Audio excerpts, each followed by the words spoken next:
Welcome back. The retail slowdown hitting real estate. Empty shopping malls littered across the country. The Wall Street Journal is reporting the future for the mall may not involve stores at all. Joining us right now in a Fox Business exclusive is Bob Sulentic. He is the CEO and president of CBRE. Great to see you, Bob. Good morning, Maria. Thanks so much for joining us. So you are a titan in real estate, commercial real estate. How do you see the mall evolving in the next, let's call it, 5 years? Well, there's a lot of changes going on. There's some real challenges in certain areas for certain types of malls, and there's some real success stories. I think where the success is going to be in the mall of the future is going to be around experiences, a mixture of uses, some associated with lifestyle opportunities to do things like work out, lots of food and beverage concepts, but there still will be places to go in there and buy clothes and electronics and so on. Well, really, the anchor stores, Eddie Lampert, you know, with Sears and Kmart's going to be a big vacuum.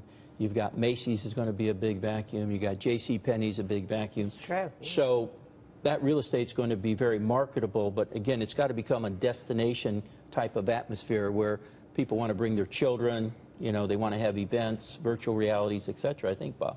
Is that what you're seeing? Yeah, I think some of those, and Bob, you're referring, I think, to some of these malls and anchors where Yes. the malls are considered dead malls and so on and so forth.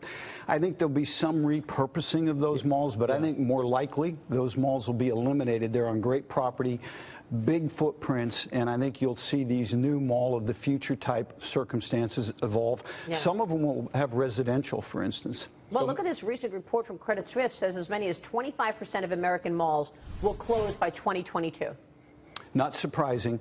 Some of that has to do with change. Some of that has to do with the fact that these malls were not good in the first place. There was over-malling in some areas, and it's not all one thing. Some of it is the real estate was in a good place but bad uses. Some of it is change has occurred. People want to live and experience things differently, so you got a lot of different factors playing. Yeah, but isn't a big part of it online? Isn't it a big part of it digging Amazon, eating everybody's lunch? It is, and in terms of the use of real estate and what these companies pay for it, I had two experiences yesterday really quickly where I went into the Nike store and then another department store. Nike pays an ungodly sum of money for this store here in New York City on 57th Street. And I went in there, it's full of merchandise. They have no sizes. They have no sizes of anything. They're completely out of shoes. I walked out and their answer was, well, you can go online and buy it. You can order it online. I'm like, are you going to help me do it? No. Don't do that. I mean, why even pay for the real estate if that's going to be the attitude? And it happened at Bergdorf Goodman, too, just about a cheap pair of shoes. Different things are getting tried, Deegan, and I'm not familiar with that exact Nike store. I'm just saying, it's just they pay for this real estate to what end? Yeah, well, I think people, there's no doubt people still want somewhere to go, right? So I'm a big sports fan. A lot of people are. You can watch any ball game in America better on TV on your couch at home than you can, but there'll be 75 million people go to Major League Baseball games this year.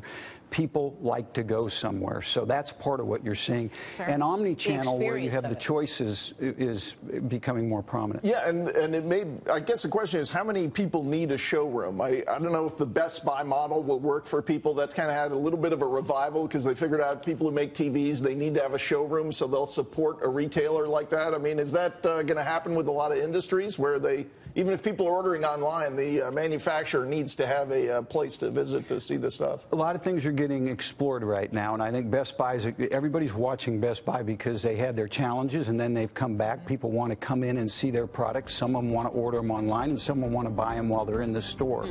I do think there'll be a lot of different concepts where you can go in and either order online or order while you're there. That's big changes. Bob, great to see you. Thank you, Bob Sulentic. Back